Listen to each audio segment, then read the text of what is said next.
All warfare is based on deception. The supreme art of war is to subdue the enemy without fighting. If you know the enemy and know yourself, you need not fear the result of 100 battles. Victorious warriors win first and then go to war, while defeated warriors go to war first and then seek to win. Appear weak when you are strong, and strong when you are weak. In the midst of chaos, there is also opportunity. The greatest victory is that which requires no battle. He who knows when he can fight and when he cannot will be victorious. Engage people with what they expect. It is what they are able to discern and confirms their projections. It settles them into predictable patterns of response, occupying their minds while you wait for the extraordinary moment, that which they cannot anticipate. Let your plans be dark and impenetrable as night, and when you move, fall like a thunderbolt. There is no instance of a nation benefiting from prolonged warfare. The wise warrior avoids the battle. He will win who knows how to handle both superior and inferior forces. To know your enemy, you must become your enemy. He who is prudent and lies in wait for an enemy who is not, will be victorious. All men can see these tactics whereby I conquer, but what none can see is a strategy out of which victory is evolved. The skillful fighter puts himself into a position which makes defeat impossible and does not miss the moment for defeating the enemy. To secure ourselves against defeat lies in our own hands, but the opportunity of defeating the enemy is provided by the enemy himself. Do not repeat the tactics which have gained you one victory, but let your methods be regulated by the infinite variety of circumstances. Military tactics are like unto water, for water in its natural course runs away from high places and hastens downwards. When you surround an army, leave an outlet free. Do not press a desperate foe too hard. Move swift as the wind and closely formed as the wood. Attack like the fire and be still as the mountain. Ponder and deliberate before you make a move. When strong, avoid them. If of high morale, depress them. Seem humble to fill them with conceit. If at ease, exhaust them. If united, separate them. Attack their weaknesses, emerge to their surprise. Attack is the secret of defense. Defense is the planning of an attack. Those who are skilled in combat do not become angered. Those who are skilled at winning do not become afraid.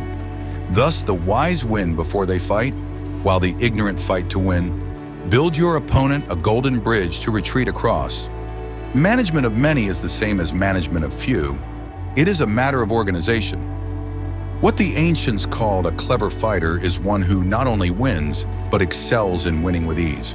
Opportunities multiply as they are seized. A leader leads by example, not by force. The quality of decision is like the well-timed swoop of a falcon, which enables it to strike and destroy its victim. Who wishes to fight must first count the cost. He who knows when to fight and when not to fight will win. The art of war teaches us to rely not on the likelihood of the enemy's not coming, but on our own readiness to receive him, not on the chance of his not attacking, but rather on the fact that we have made our position unassailable. He will win who, prepared himself, waits to take the enemy unprepared. He who wishes to fight must first count the cost.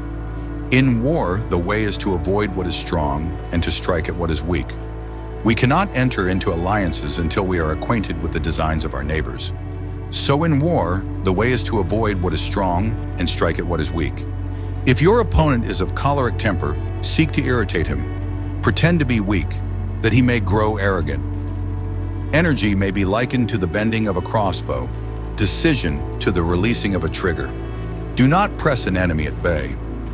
One may know how to conquer without being able to do it. If there is disturbance in the camp, the general's authority is weak. If his forces are united, separate them. Regard your soldiers as your children, and they will follow you into the deepest valleys. Look on them as your own beloved sons, and they will stand by you even unto death. When envoys are sent with compliments in their mouths, it is a sign that the enemy wishes for a truce. When you surround an army, leave an outlet free. Do not press a desperate foe too hard. You have to believe in yourself. If the mind is willing, the flesh could go on and on without many things. pretend inferiority and encourage his arrogance. When your army has crossed the border, you should burn your boats and bridges in order to make it clear to everybody that you have no hankering after home. Move not unless you see an advantage. Use not your troops unless there is something to be gained. Fight not unless the position is critical. No ruler should put troops into the field merely to gratify his own spleen. No general should fight a battle simply out of pique. If it is to your advantage, make a forward move. If not, stay where you are. Begin by seizing something which your opponent holds dear, then he will be amenable to your will. Rouse him and learn the principle of his activity or inactivity. Force him to reveal himself so as to find out his vulnerable spots.